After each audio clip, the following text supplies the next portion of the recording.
Greetings again, this is Dr. Hudgens, and now I'm going to do part 2 for Unit 4. This lecture will discuss teaching methods, materials, and assessment methods.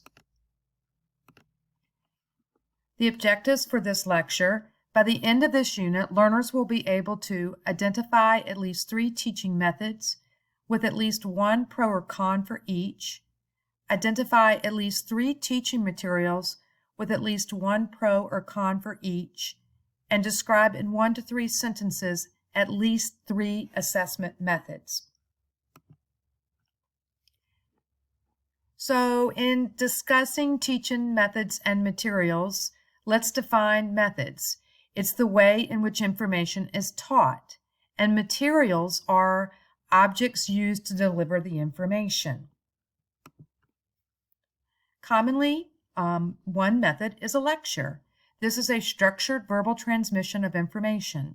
It's often supplemented with examples, analogies, and visuals. It's a recall of information, and you incorporate active participation with those that are attending the lecture. The pros for a lecture is you're able to reach a larger audience. You have larger groups. It does enhance cognition or cognitive learning, and it's a proper venue for providing foundational and background information. The cons are that it's a limited use for affective and psychomotor learning. Oftentimes with a larger group, it may limit active participation, and there is no individualization of learning in a group lecture.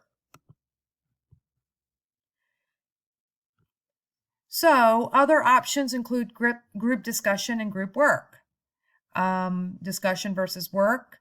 In a clinical setting, oftentimes one may discuss together a case study and outline the instructor's role. If you're going to do group discussion or group work activity, the instructor needs to define the group size, and also the instructor needs to identify and outline behavioral and participation expectations. Pros and cons for group discussion and or work. Pros are: it does facilitate cognitive and affective learning. It enhances higher levels of learning. It's learner and content focused, and clearly it's a collaborative process for learning. The cons are: it may limit the use for psychomotor learning. It also may limit the access to the background information.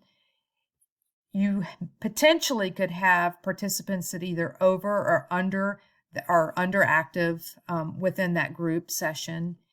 And groups commonly are a little more challenging to navigate for the novice instructor. For one-on-one instruction, this is face-to-face. You establish a rapport with who you're instructing. It's adapted to the individual learner, and it allows for ongoing questioning and a discussion of various scenarios. For pros in one-on-one instruction, it's tailored learning. It works very effectively for someone who may be learning disabled or has low literacy. And with one-on-one, you definitely can address all 3 domains of learning. The cons is that this only will target one person, and it may be too much information for just one person to receive versus if it had been a group of people. Another form of learning is for demonstration and return demonstration. The instructor has to prep the materials in the environment, has to prep the learner in what they're asking, and then have them demonstrate. And in doing this, you have to consider the size of the audience and build into this way of learning feedback that will be provided by the instructor, by the peers, and or even feedback for yourself and for those that are attending this type of learning. Pros and cons for demonstration and return demonstration. The pros are: it's definitely a psychomotor domain. It encourages active participation, and it allows the student to practice whatever it is that they're learning. The cons are it may take too much time, or you may not have adequate time to carry out the entire learning process. Commonly, demonstration and return demonstration can be costly and does require additional space requirements. And for this, it is a one-on-one evaluation. So the instructor would have to go around the room or the space and evaluate the efficacy of the return demonstration on a one-on-one basis. Another form of learning is simulation and role-playing. This can be with clinical and patient education. It fosters clinical thinking and decision-making, and always at the end of this should include a debriefing session. Pros for simulation and role-playing include it addresses psychomotor and affective learning, it fosters higher levels of learning, encourages active participation, and it's a safe space for learning. It's a safe space for someone to learn these tasks without it actually being a real patient or a real situation. The cons are, again, it could be costly. You may have an issue with having not enough space. Time may be a factor. It may take too long. You may not have enough time built out into the course to allow for simulation and role playing for all the students. Typically for this, you need a smaller group, and another con is there could be a lack of or over participation of the participants. In self-instruction, it's an instructor-guided, it's independent, it's self-paced learning. There are many forms of self-instruction, and this commonly can be annual training or training on a new or revised practice. Pros for self-instruction include that it's cognitive learning, it's self-paced, it's a good way to review material. Cons are that it's a limited use for low literacy and visual hearing clients. You have to make sure that the person who is taking this course, that they are highly motivated and they remain highly motivated so that they can complete the course. And it is very difficult for the student or attendee who may procrastinate. Another form of learning is a written material, and this can be in the way of a handout, a book, a brochure. It could be a commercial or something that the instructor creates, an illustration with a message. And then with this, we need to always be mindful of spacing, organization, the colors, the font size, and the type of visual that is utilized in the written material. For pros, it's often used as a reference. It's a fairly low-cost material. It helps to reinforce verbal instruction and can be done in multiple languages. Cons are, it's easy to lose. We need to make sure that the reading level and clarity is where it needs to be for the targeted audience. And it also is limited in the use with visual and or cognitive impairments. It would be challenging for someone who has visual and or cognitive impairments. Demonstration materials are often used as a way for learning, definitely in the clinical situation. And pros for this, it brings everything to reality. It's visual, it's hands-on, it's easy for the patient to understand. The cons are there's cost involved with the materials that you're utilizing for your demonstration. Sometimes the materials may be broken or lost, and commonly with this, it's a smaller group and or smaller size of participants who will receive this information. Projected materials are another way. This could include, internet, things on the computer, DVDs. For this, the pros are better retention. The learner can go back and rewatch. They can rewatch things over and over again. The learner and instructor maintain control.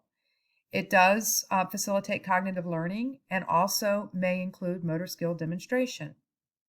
For cons, there may be a technology gap. It does require equipment requirements and access to those materials.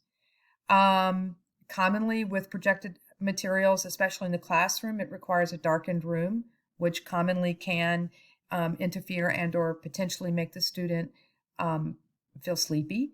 And it is often difficult to modify projected materials. And then finally, audio resources. This can be something that you could play, whether it's a podcast or a video that would just be for listening. The pros for this, it's great for an auditory learner, also good for someone who may be visually impaired.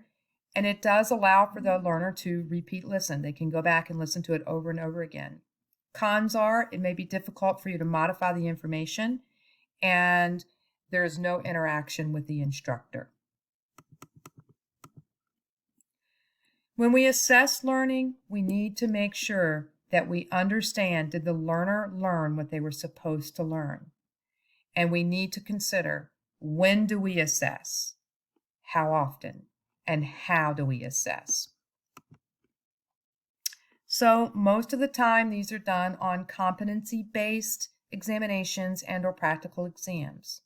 These can be done through student, peer, and patient education, having the student demonstrate the capability to perform a specific skill, make sure there is a time required to do this practical exam, and outline an acceptable level for passing this practical exam.